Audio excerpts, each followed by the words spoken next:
Friends, आज की कहानी है जहरीली औरत भाग 1।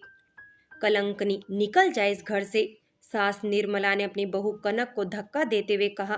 कनक, माँ जी रहम कीजिए, अब मैं कहाँ जाऊंगी? आपके सिवा इस दुनिया में मेरा है ही कौन? निर्मला, क्यों, कोई नहीं है? उस छोरे के साथ कार में बैठकर पूरे शहर में घूमती तो रही है। प्रशांत ने मुझे सब कुछ बता दिया है। कनक, माँ जी अब किसी के साथ कहीं नहीं जाऊंगी, आप इस बार माफ कर दो। निर्मला, नहीं, तेरे जैसी औरत को मैं इस घर में नहीं रख सकती। तू न जाने किस किस के साथ जिस्मानी रिश्ता बनाए हुए है। कनक की माँ उसे जन्म देकर परमात्मा के पास चली गई। दादी ने पाला। दादी की अकस्मात मृत्यु से कनक को उसके पिता ने हृदय से लगा लिया। कनक की देखभाल के कारण और उसके सगे संबंधियों के दबाव में आकर रामलाल ने मजबूरी वश मालती से दूसरी शादी कर ली। मालती भी अन्य सौतेली माँ की तरह ही निकली। अपने कोख के जन्म से पहले तो कनक का ध्यान रखती थी, स्नेह करती थी, लेकिन जैसे ही मालती ने एक बेटे को जन्म दिया वैसे ही उसका लाड दुलार कनक के लिए खत्म हो गया। मालती ने कनक को परेशान करना शुरू कर दिया। न कोई स्कूल, न कोई पढ़ाई, बस घर का काम और चिंटू को संभालना। कनक पढ़ाई के लिए तैयार थी, लेकिन फिर घर का काम कौन करेगा? रामलाल सब कुछ समझता महसूस करता, लेकिन अक्सर देखा गया है कि दूसरी पत्नी आने पर पति बेबस हो जाता है। कनक को एक उसके योग्य वर के साथ विवाह बंधन में बांध दिया गया। कनक की कोई गलती नहीं थी, लेकिन फिर भी उसकी शादी के 1 महीने में पिता की मृत्यु का कारण कनक को ही माना गया।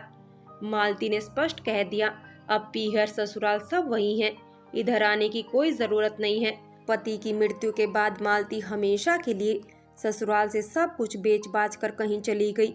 कनक का पति विकास एक समझदार युवक था। उसने कनक को पढ़ाई हेतु राजी किया, प्राइवेट परीक्षा दिलवाई और 8वीं उत्तीर्ण करवा दी। अब विकास ने जोर देकर 10वीं का फॉर्म भरवा दिया था। विकास चाहता था कि कनक पढ़े। 10वीं की परीक्षा में अभी समय था और विकास कनक को स्वयं पढ़ाया करता था। कनक का दुर्भाग्य का या ईश्वर का निर्णय। एक दिन विकास सर्पदंश के कारण काल कवलित हो गया। खेत में काम करते समय उसे एक जहरीले सांप ने काट लिया। कनक को रोता बिलखता छोड़ चला गया। कनक दिन रात काम करती, रात को सोते समय पति की याद में आंसू बहाती और फिर पति की इच्छा का सम्मान करते हुए पढ़ने बैठ जाती। कनक अपने पति की इच्छा को पूर्ण करते हुए पढ़ रही थी। मार्च आया और बोर्ड की परीक्षा की तिथि भी आ गई। परीक्षा केंद्र शहर में था। कौन दिलाता उसे परीक्षा?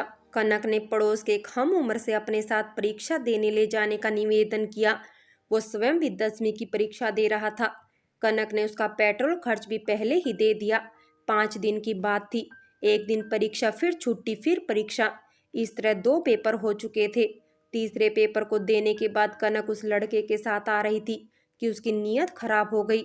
वो कनक से मजाक के बहाने अश्लील बातें करने लगा। 1 घंटे के रास्ते को पार करने में 2 घंटे लगा दिया और स्पष्ट कह दिया कि अगले दिन नहीं लाऊंगा, पेट्रोल से काम नहीं चलता, कुछ और भी चाहिए। कनक ने उसे ऊंच नीच समझाई, विनती की, समझाया, लेकिन वो एक पेड़ के नीचे मोटरसाइकिल रोककर खड़ा हो गया। कनक पति की इच्छा की पूर्ति अपनी इज्जत देकर नहीं करना चाहती थी। कनक ने स्पष्ट मना कर दिया। वो युवक चिढ़ गया और बाइक स्टार्ट कर कनक को वहीं छोड़कर अपने घर आ गया। उस युवक को आया देख निर्मला ने पूछा, प्रशांत, तुम्हारी भाभी कहाँ है? प्रशांत कहा कि वो किसी कार वाले के साथ चली गई। कह रही थी कि यह मेरा पुराना जानकार है, आज इसके साथ जाऊंगी। मैंने कनक भाभी को खूब समझाया तो बोली, मैं अपनी मर्जी से जा रही हूँ, तुम कौन होते हो समझाने वाले? कहा कि उसने यह भी कहा कि उस बुढ़िया को कुछ मत बताना। निर्मला को प्रशांत की बात सुनकर कनक पर बहुत गुस्सा आया। वो क्रोध से बोलती हुई कनक का इंतजार करने लगी। कनक ने देखा कि प्रशांत छोड़ गया। अब घर किस तरह जाऊंगी? कनक फूट फूट कर रोने लगी। कोई बस या वाहन आता हुआ दिखाई नहीं दे रहा था। कनक जब रोकर शांत हुई तो मन हल्का हो गया और पैदल ही चलने लगी। 1 घंटे पैदल चलने पर भी उसे घर का कोई नामो निशान नहीं दिख रहा था। एक आध वाहन उसे देखकर भी नहीं रुका। शाम तक जैसे तैसे कनक घर पहुंची। सुबह 7 बजे की भूखी प्यासी कनक शाम 6 बजे घर पहुंची तो उसकी सास निर्मला राशन पानी लेकर चढ़ गई। किसी भी आरोप का खंडन नहीं किया। कनक जानती थी इस समय मेरी सारी बातें झूठी लगेंगी। प्रशांत ने क्या पता किस तरह माँ जी को भड़काया होगा। निर्मला ने कनक को अपने घर से बाहर निकाल कर ही पानी पिया। कनक रोती हुई घर से बाहर जा रही थी कि प्रशांत बाहर निकल कर आया और बोला, देखा प्यारी भाभी जी, मेरी बात न मानकर क्या मिला। चाहो तो आज यहीं रुक जाओ। मम्मी को कहता हूँ कि भाभी को अपने घर आज की रात सुला ले। कल वैसे भी कोई परीक्षा नहीं है, आगे क्या करना है खुद सोच लेना। प्रशांत ने अंदर जाकर अपनी माँ को राजी किया और कनक को अपने घर रुकने के लिए मना लिया। प्रशांत कनक को अपने घर रुकता देख फूला नहीं समा रहा था। कनक उसे बचने का ठोस उपाय सोच चुकी थी। कनक की मजबूरी थी। प्रशांत की माँ के कहने पर उसने आश्रय ले लिया। प्रशांत मन ही मन बहुत खुश हो रहा था। खाना बनाने में कनक ने हाथ बटाया। खाना खाने के बाद कनक ने झूठे बर्तन साफ किए। प्रशांत ने देखा माँ टीवी देख रही है तो बोला, मम्मी कल परीक्षा नहीं है, लेकिन अगले दिन मैथ का पेपर होने के कारण देर तक पढ़ूंगा। आप कहें तो कनक भाभी को भी साथ पढ़ने बुला लूं। कनक प्रशांत की माँ के पास ही बैठी थी। प्रशांत की माँ ने कनक से कहा, जाओ बहू, कुछ देर पढ़ लो, सोने के लिए यही मेरे कमरे में आ जाना। कनक न चाहते हुए भी प्रशांत के कमरे में गई। कनक को प्रशांत से बहुत ज्यादा नफरत हो गई थी, लेकिन उसने ठंडे दिमाग से काम लिया। वो प्रशांत के कमरे में चली गई। प्रशांत के साथ मैथ्स की प्रैक्टिस कर रही थी।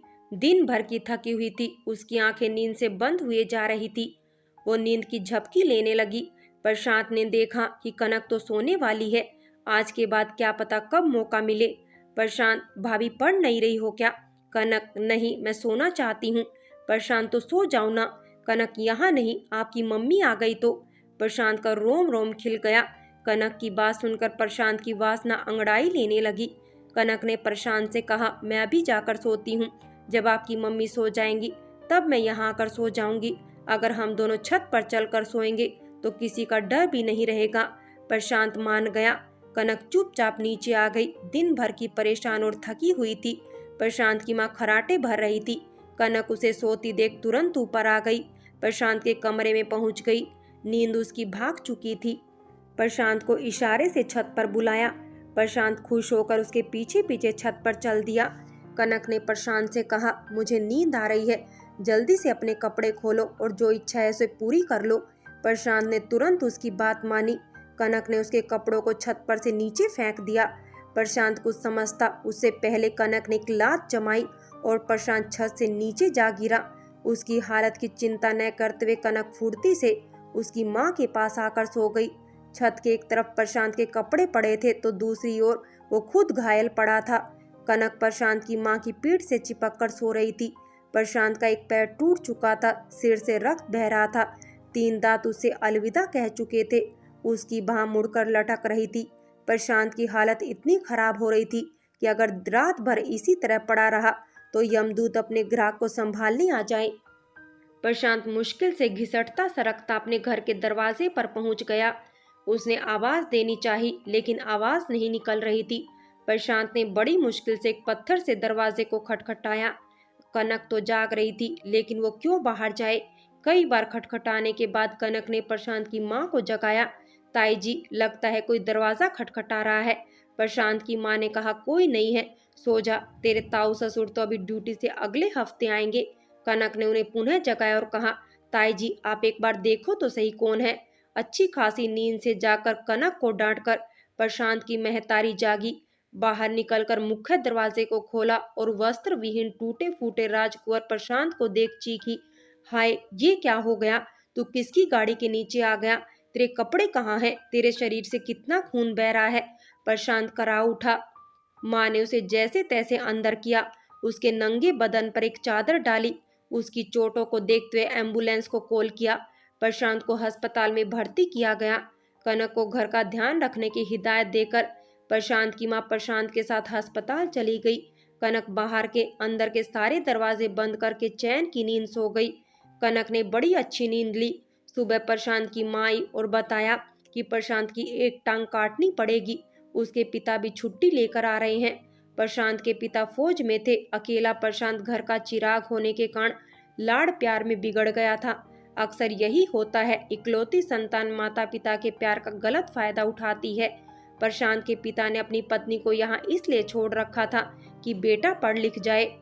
बेटा 2 बार मैट्रिक में फेल हो गया था तो स्कूल वालों ने हाथ जोड़ दिए। इस बार प्रशांत स्वयं पाठी के रूप में परीक्षा दे रहा था। प्रशांत की माँ सुनीता की कोई विशेष गलती नहीं थी।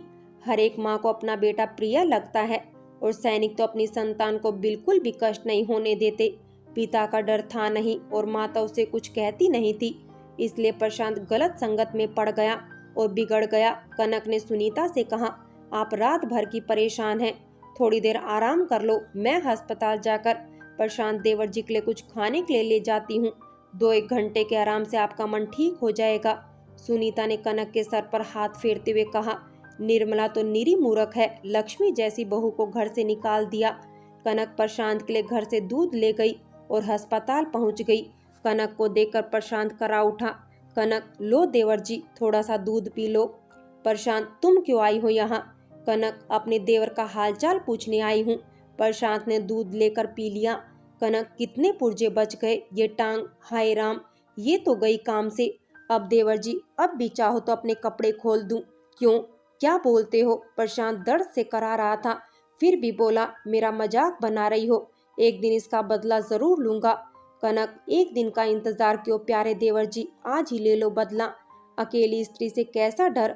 प्रशांत, अभी तुम जाओ, मुझे ठीक होने दो, तब तुम्हें मजा चखाता हूँ। कनक, ठीक है, तुम ठीक होने की उम्मीद कर रहे हो पापी पुरुष, तू जिंदा ही नहीं बचने वाला।